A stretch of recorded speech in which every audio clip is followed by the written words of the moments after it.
Hey everybody, welcome to the first ever FRAX in Review video edition. I'm your host, DeFi Dave. I'm here with capital K and Sam McCullough, aka Traders Insight. And you know what? Sam has been grinding. He's been pushing out the FRAX in Review for some time now, for over a month. And it's been our most popular newsletter. It's been one of our most popular items. And so we thought, like, why don't we put it in video form? And so now we bring that to you. If you love what we're doing, don't forget to subscribe down below. Hit that link, flywheeloutput.com. Subscribe to get that FRAX in Review. And also subscribe on YouTube. Don't forget to follow us on Twitter at FlywheelDeFi, or Telegram, FlywheelDeFi. Join the conversation. Don't forget, I'm DeFi Dave 22 on Twitter. And then we got capital K, and then we got Traders Insight. And so now, FRAX in Review, first one ever. We have a list of items to go over from, things discussed in the community, some alpha droppings, that the FRAX core team has given us, as well as other things here and there. So let's get right into it. And I think the first most exciting topic of discussion is, Sam, your favorite thing at the moment. Just under FRxETH. So the team has finally updated the docs for FRxETH. As for people that are unfamiliar, FPI is the inflation-resistant stablecoin of the FRAX protocol. It is a stablecoin that follows the US CPI, and it's currently being supported by the Convex FPI FRAX pool, right? And so, but Sam, I'll let you explain it more. Right. So what happens is you take all your FRAX and you give it to the FRAX protocol, and then FRAX goes out and through its different means, it earns enough yield on that FRAX. Speaking of inflation resistant, we got inflation resistant. Inflation resistant right here. So it takes all the FRAX, it earns a yield on that FRAX, and then based on the CPI numbers, it then adjusts the price of FPI to meet the whatever the CPI number is, right? So let's say the inflation for the year is 2%, then FPI is going to rise 2% within a year. And it also means that FRAX needs to make 2% a yield to support the FPI. And what it also means is that any excess yield above a certain level goes back to FPIS. So right now there is about $85 million worth of FPI that has been created. And so it's about $85 million worth of FRAX, which is being used to farm. I'm sure it's out in DeFi everywhere. And all the yield comes back, and then it supports the FPI price. We had some really interesting docs drop this week, or got up stealthily updated on Valentine's Day at 8 in the evening. I mean, such a FRAX. Travis literally just put, here you go, eyes. It was exactly. just what? And so, Sam, what was in these docs? Should we pull these docs up? Oh, yeah. Here, I'll pull them up. Yeah. Yeah. So some really interesting stuff about the docs. I was pleasantly surprised because a bunch of stuff had been added. Yeah, but a lot of new terms, right? Yeah, really. Actually, some new terms which are going to be part of the FRAX lexicon. So here we go. Let's pull this up. All right, you guys can see everything? Okay, so first thing is that it runs through generally just what I talked about. How can we zoom in by chance? I think so. Let me try. Yeah, for the viewers at home. Is that better? That's good. Yeah. Yep. So essentially talks about what I talked about in the beginning about how it's a linked governance token. But the most important thing to understand here is that they've introduced this term, the FRAX collateral ratio. And so this is essentially talking about the excess ratio at which point any profits earned by the protocol will be routed back to FPIS and the FPIS holders. So unfortunately, we don't know what the exact FRAX collateral ratio or FCR is going to be, or what sort of value capture is going to have. But at the moment, there's about $5 million worth of excess capital supporting FPI. I'm sure the team is doing some tests, thinking about what inflation is going to be over the next few years, so they can understand how much of this we can give back to FPIS. But it is a really good step, and it kind of gives us the next understanding of how to value the FRAX ecosystem by using the FCR. And this will probably be integrated into FrxCheck in the future as well, too. Yeah. And then after that, there's some other stuff about how FPIS is going to eventually determine the inflation number. So eventually, FRAX wants to stop using oracles. Right now, it's using the CPI oracle that is provided for by Chainlink. But eventually, it wants the VEFPIS holders to come and then vote on it themselves. But that's not introduced yet. We'll get that probably in the next quarter, too. The big thing that came out, right, is this token distribution. And this is what everybody had been asking about, tokenomics. How's this going to work? Originally, 10% of the supply had been airdropped to FRxETH holders. Sometime, was it last year, right? February last year. Yeah. And it was claimable up until August. And then the question was what's the inflation going to be? How much of this new FPIS tokens are going to introduce into the supply over time?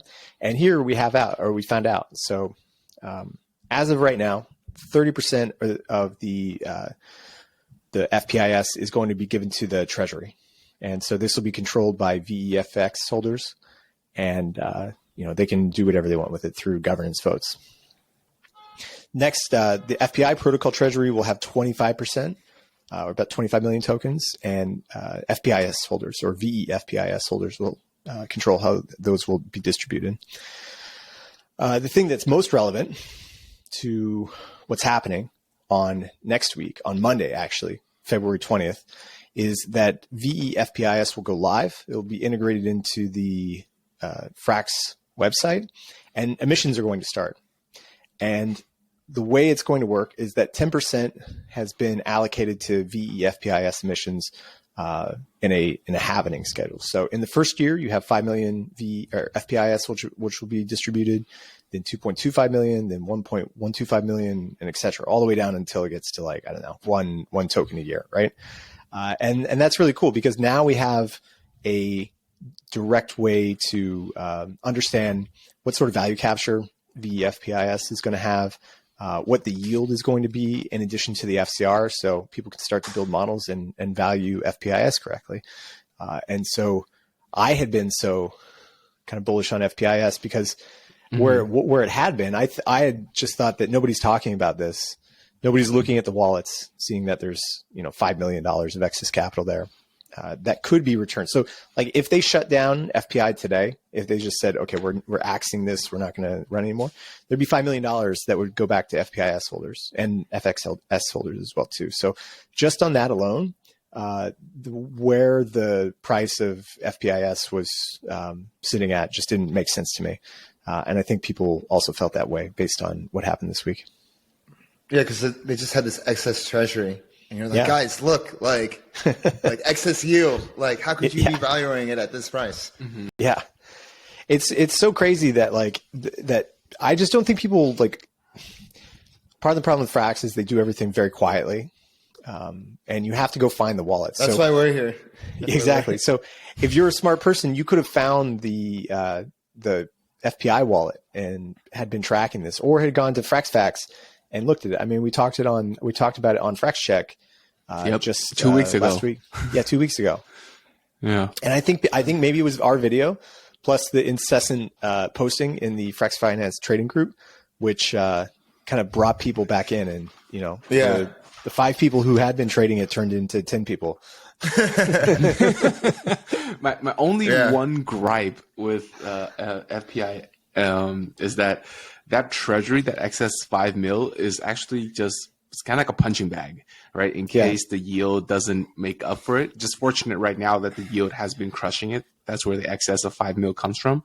But if we can't keep up with inflation, that excess 5 mil is going to get dwindle down. So that's just my I wonder what strategies the FPIS plans to run to, other than the convex one, what are the future strategies they're going to run to keep up with inflation, especially as more and more an FPI gets minted. That's more and more pressure, quite literally, to come up with those strategies.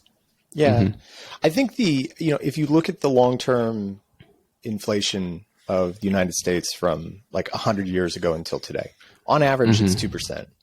So in the long term, you only have to provide roughly about 2% on year. The bad thing is that in some years you have no inflation, like we had for all of the 2010s. There's like zero inflation. And then in some years you have like 7 to 8% or 9%, right? Yeah, like spikes. we had last year. Yeah. So I think that FCR number that they talked about is going to be really important because it defines like how much of a cushion the FPI has, right? And if the VFPIS holders or FXS holders can accurately forecast what inflation is going to be, and maybe they can, maybe that's like the logic of the crowds. But if they can actually forecast what CPI will be, then it should be okay, and it shouldn't really have a problem. But if they can't forecast it and it's short, then more FPI has to be sold. So there's that 25%. Let me go back to the tokenomics. So just so everybody knows, the FPI protocol, just in case if there's a shortfall or if there's not enough value that can go back to FPI, FPIS has to be sold to support those prices. So the bet that you're making here is that we can forecast it to a pretty approximate degree, and we can have enough of this FRAX collateral ratio to be able to support any sort of heavy inflationary period or drawdown or increase in FPI versus the total treasury. Nice. All right. Do we have any closing thoughts? And then we can move on to the next subject at hand. It just feels good, man. Feels good, man. Sounds vindicated. Another one. Vindicated. Yeah. I'd feel good too. Like, nice call. Now, the next subject that really caught my eye in governance is this proposal by Hamid to increase the CR to 100%. And I know this has been the one little point of contention. Let's talk about this. Between me and the rest of the Flywheel squad is I am in the camp of bring it to 100%. And that is actually that has become the official line of the FRAX core team and other people in the community. But there are also community members who are like, guys, our name is FRAX. How are we not fractional? How can we not be fractional? Which I understand.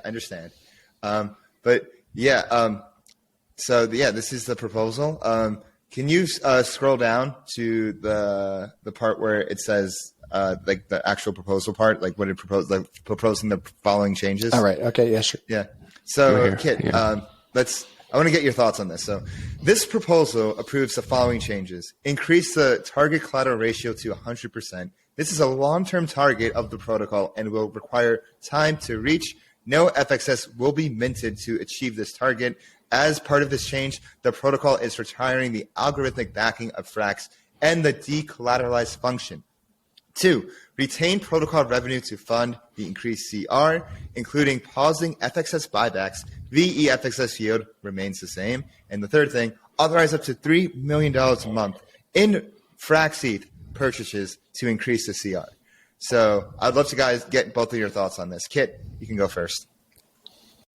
Okay, so let me just take a step back and why I feel the partial or fractional collateralization is just better.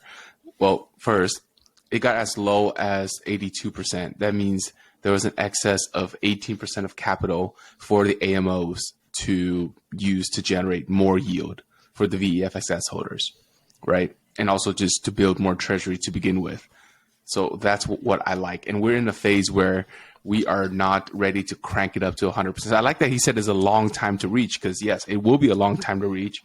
And maybe at that point in time, my opinion may change. Okay, we are cash flow rich enough that we could afford the luxury of 100% collateral. But right now, I definitely don't think so. Can you explain that more? I definitely do not think so. Can you go back and talk about about can't it? be broken. Can you talk about that more, about the 18%, like the AMOs actually have more to work with when the collateral ratio is lower? Right. So the AMO consists of a ton of stuff, right? Like FRAX USDC and just all the assets inside the FRAX treasury, which obviously include FXS itself. So that FXS is kind of put to work as well. Now, if you were to eliminate the FXS and now I can't use that to put to work, you only have the USDC and all the real assets to put to work. You just kneecapped yourself by that 18%. Now it's 92, right? The collateralization percent right now is 92. So there's still that 8% excess capital that's generating yield. But at the high, we got as low as 82. So if you want to eliminate all of that excess and be 100% back, we effectively couldn't use that FXS to generate more yield. That's the pain point. And I mean, I feel like this move to the 100% collateralization is good for the memes and it's good for that, quick envelope kind of person where it's like, oh, FRAX is 100% back. Yes, it is. Versus this, like, FRAX is, back, but is under collateralized and it's just asterisk on asterisk. I just think back to the article that Bobby J. Schiller wrote at the beginning of midway through the summer, under collateralized but fully backed. And it's basically the activities that FRAX does on chain. That is what is like backing the uncollateralized part. And it's just like a matter of, what those activities are and where it's coming from. And I think Hamid puts, what those potential activities that will be with like FrxETH. Like before, FrxETH didn't exist, but now FrxETH has the potential to like really generate revenue for the FRAX protocol and get it into a healthy position. I think like the 100% ratio is something to do mostly with optics and making people feel comfortable. Like, yes, like FRAX is, it has enough liquidity to like support its peg. It has more, FRAX is in the liquidity business. That's what we like to say. But in terms of like, if you tell somebody like, hey, it's like 95, 96% backed, it's kind of like, it's hard to explain all that. And I think like, even when it comes to stablecoins, like it's always better to be safe and safer. And like FRAX is clearly going to like the safer route. It will still be the most capital efficient stablecoin. Yes. So I want to double click there. You said the word safe. Is safety the key point, or is the perception of safety the key point? Because what do you mean? Like you said, because FRAX is unpeggable, right? From the liquidity that's it's out there. Mathematically, yeah. It's unpeggable. So, well, undepeggable rather. So if that's the case, it is safe. It just doesn't have the perception of safety because it's not 100% collateralized. So that's the difference to me. If there's like a way to better, communicate and express that, I don't even like using the term uncollateralized, but like the part that isn't collateralized by the part that's collateralized by FXS, if there's like a better way to express how that part is backed by more than just FXS, but like by the actions of the protocol that it does on chain, then it would be easier to argue for something under collateralized, quote unquote. But like, well, let me ask you guys this question, right? Because I think this is one of the reasons why we're discussing this pivot, right?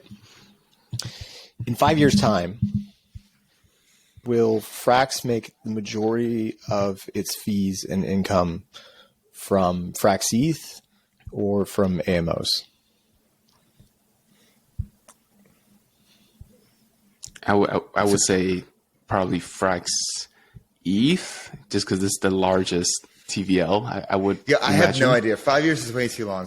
Okay, 3. Let's go 3. So in 3 years, so let's say like a fully robust and mature FrxETH product, Shanghai's taken place. Everybody who wanted to stake has staked, and we're seeing essentially maximal product or like market capture with FrxETH. I think I'm going to say the AMOs. I think the stable coins are going to be bigger than FrxETH. I think FrxETH is going to be huge, but I think stable coins are going to be bigger. Because depending I think on regulation.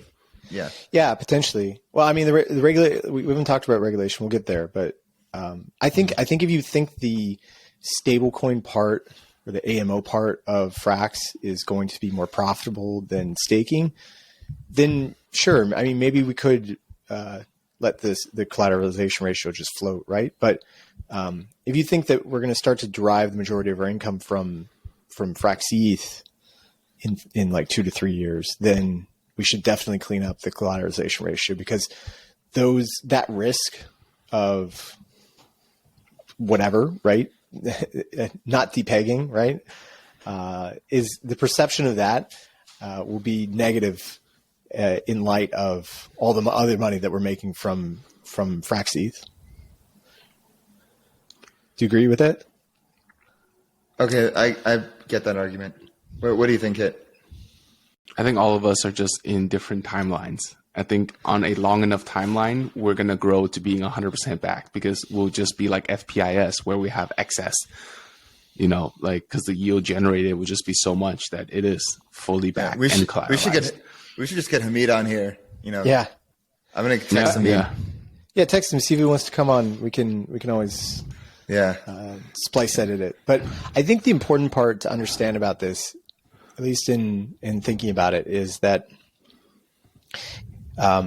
if just inside the bubble of crypto, right, Frax kind of like hit its limit back in the last cycle, right? And that was about $2.4 billion worth of Frax. And, maybe that's the limit for a internally functioning crypto stablecoin. Like even DAI only hit like $7 or $8 billion. Mm-hmm. And sure, it's still early, and we don't have adoption yet, but you had Luna, which hit what, like $40 or $50 billion at the time, and absurd. You also had Are you talking about UST or Luna? Well, I'm just saying, like this last cycle, UST, not Luna, so UST. So last cycle, I think like 20 was kind of like open market. Anybody could park their money in any stable coins anywhere. You had Tether and USDC growing to $100 billion each. And you had UST going to like $40 or $45 billion before it crashed. And DAI went to probably $10 billion, and Frax went to 2.4. So 2.9. 2.9. So, and that's even with the AMOs and with everything that had been built at the time. So where was the investor demand? Like what was going to be the next, like what is the next catalyst in the next cycle to take investor demand beyond that $2.9 billion range? And I think if you're just looking inside of crypto, there's hard constraints about how much money can be deployed into DeFi based on the amount of stable coins and which particular DeFi products are using them, and just dollar demand and stuff. It's a hard number, right? We're all fighting for a piece of the pie, like DAI, Frax, all fighting for a piece of the pie. I think the thing that we're like, I bring up FrxETH because as FrxETH grows, there's like loan demand that'll naturally come from there. And I think that is just a new product, a new dimension, which could far outstrip any sort of dollar creation.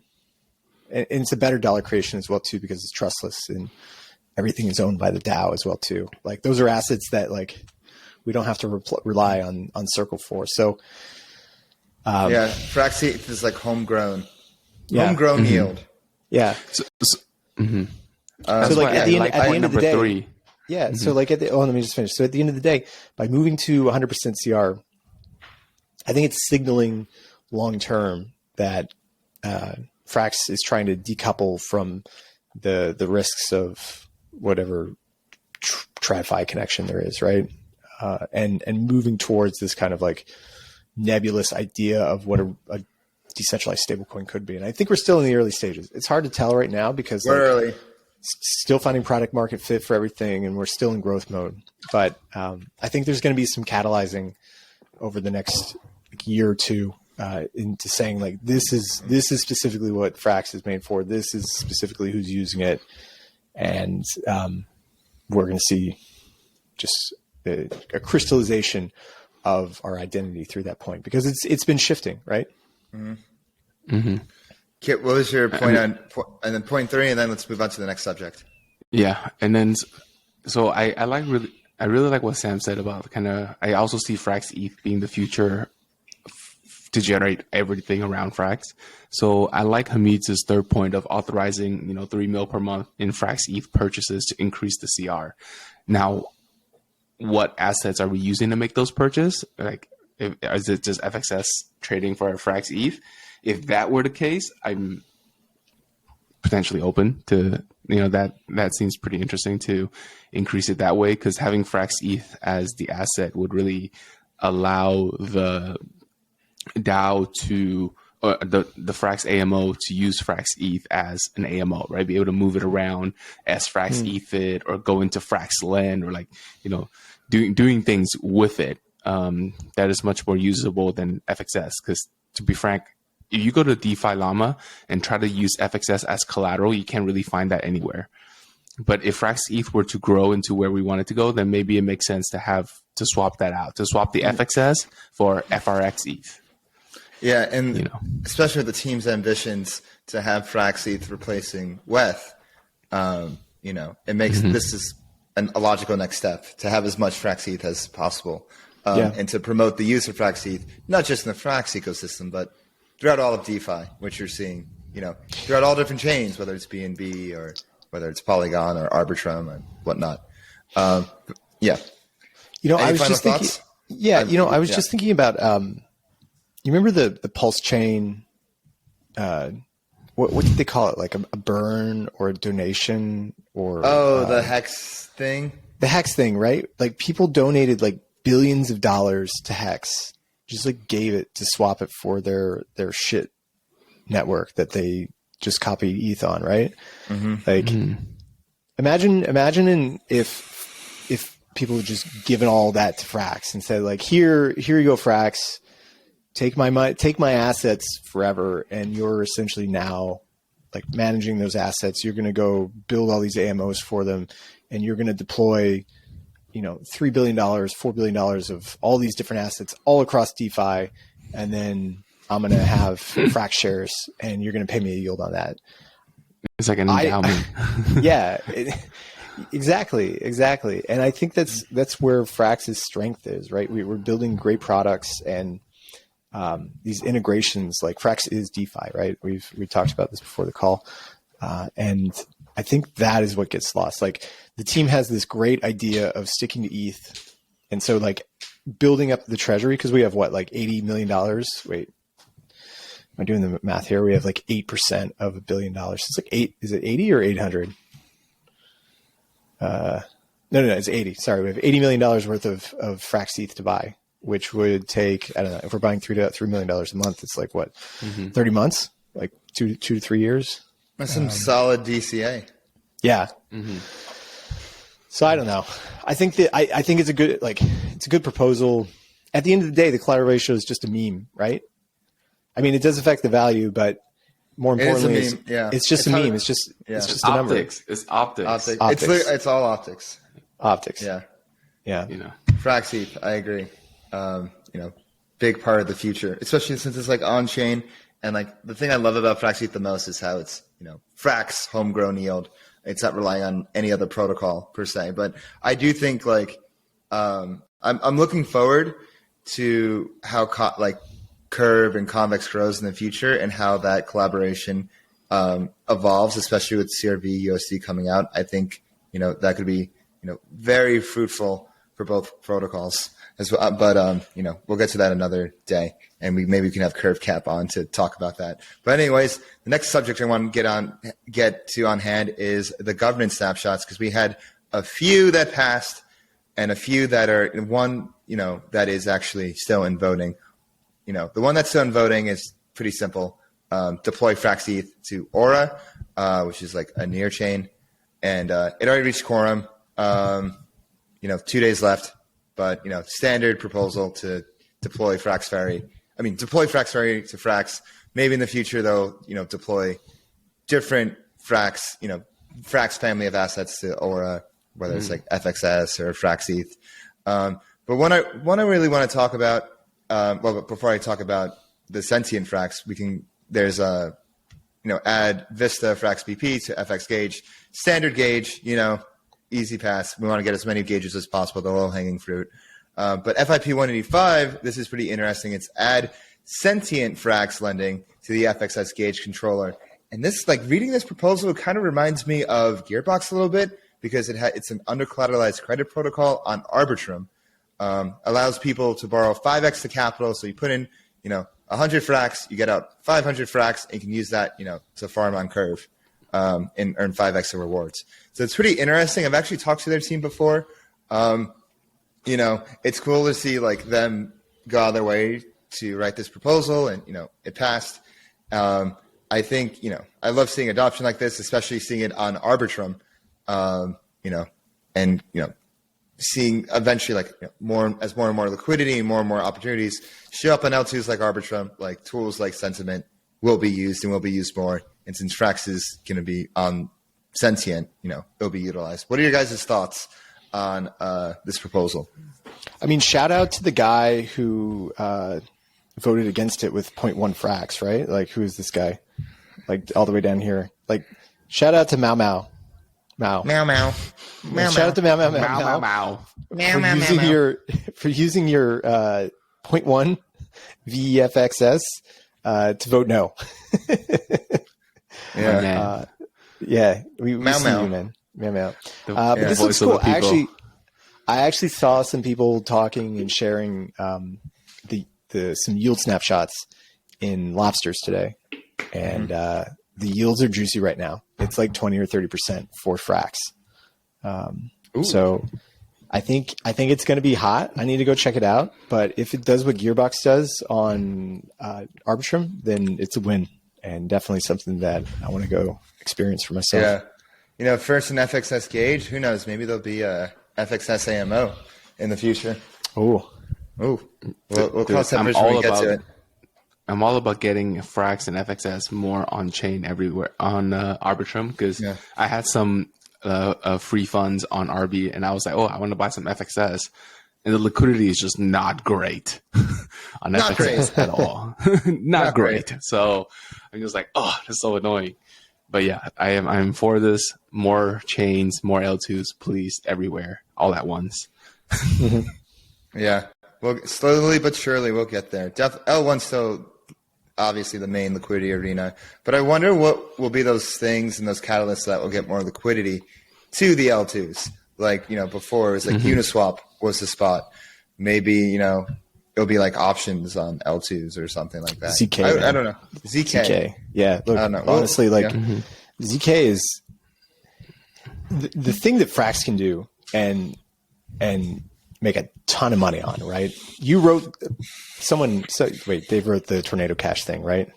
Feds don't hear that, right? It's like whoop whoop, it's the sound of the police, But anyway, ZK before 2021. But the next flavor of ZK tech that we're going to get is going to be compliant, whatever. But what it's still going to need is a large pot of capital to provide the anonymity set. And that is something that just like FRAX does really well, is providing large amounts of capital to earn the yield in a passive manner. So you think about like ZK, everybody's talking about ZK, how ZK is going to explode. It's going to be the next thing for privacy. In order to make that a reality, you need this huge anonymity set.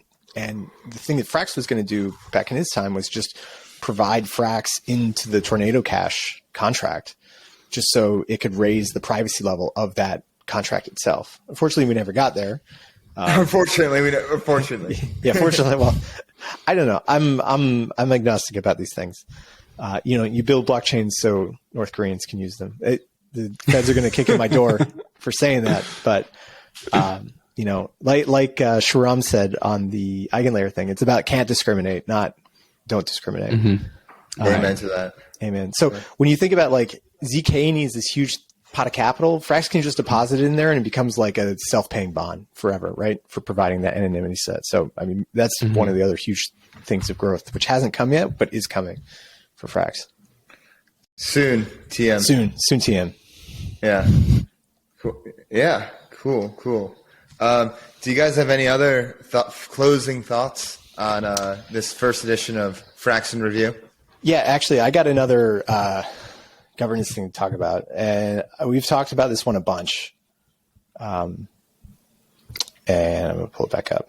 it is yet again on the governance forum talking about the implementation of a rage quit function on mstable. For mstable.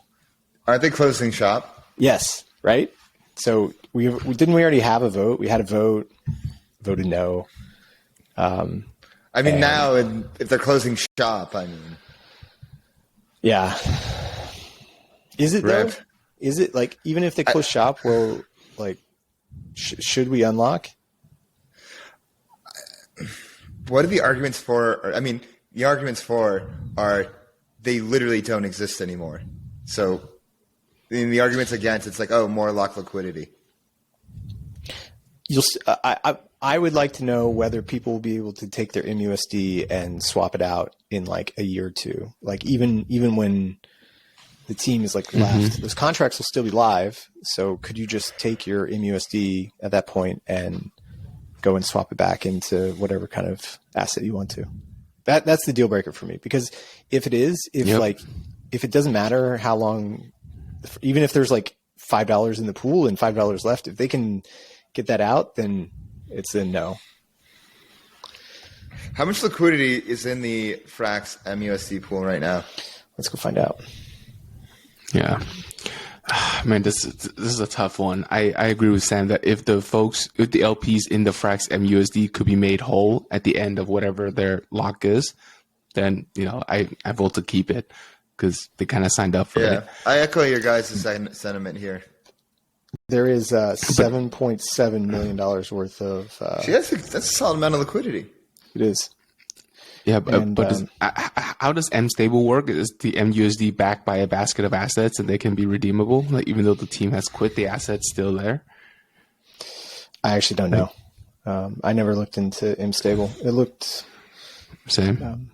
I applied to work there, back in early 2021. Nice. Okay, but do you know what they do? No, I forgot. They're stable coin connoisseurs.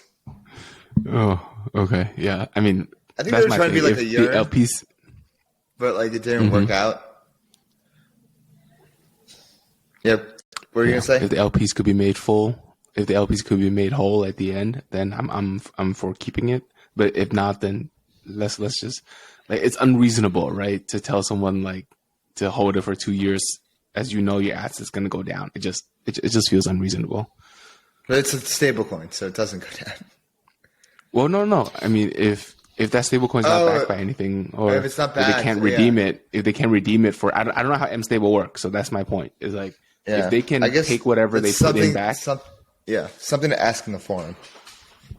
Mm-hmm. So it's a basket. MUSD, which they're asking about, is a basket of whitelisted dollar stable coins. That's it. Okay. So it should be redeemable then. Yeah. Comprised of what? Is it FRAX, USDC, DAI? USDT, DAI, and SUSD. Or sorry, on Polygon. Sorry, this is Polygon, so it's just USDC, Tether, and DAI. Okay, well, those things are going to be around. So yeah, of course. So I guess I'm probably going to be a no, because if it's just it's a no for me, dog. Yeah. I mean, if you're able to unwrap it in a couple of years, and even though the team left, I don't see the point of having a rage quit. I guess you are kind of shit out of luck because the max APR is 0.65%, but I don't know. I guess that's the risk that you take when you mint and then stake for 3 years. Yeah. Yeah. It is. I mean, this is what happens. mstable's not the first one. We hear the same thing. People at the G Uni pool, DAI, FRAX. People have been wanting to get out, but the pool's still functional and still fine. So, even though it's not the highest yielding right now, although somebody can just go put in a bribe on Hidden Hand or Pitch to do that, unless there's some vulnerability, or if it's not redeemable, there's really no argument to unlock. But I think that's probably where we should wrap up. I don't have anything else. I will say Dave posted a great article. He made this happen. Great article by Wavy, who came in and did a full explanation of how FrxETH works. So Wavy, if you're watching, thank you so much. It's great. Thank you, Wavy. Yeah. Hope we have you do more AMO articles in the future. That would be really convenient. Excellent job. We can talk about that next time I talk to you. And now it's time for us to wave goodbye. So Dave, could you please sign us out? Yes. If you want to keep up with everything Flywheel, come on, subscribe to us on YouTube and go to our Substack, subscribe below for all the latest alpha in Frax news. Don't forget, hit that bell button. Let us know what you think in the comments. Give us that like. Follow us on Twitter at Flywheel DeFi. Join the Telegram group at Flywheel DeFi. I'm your host, DeFi Dave 22 on Twitter. And I am at 0xcapital_K. And I'm at traders_insight. And we will see you next week. Peace. Peace.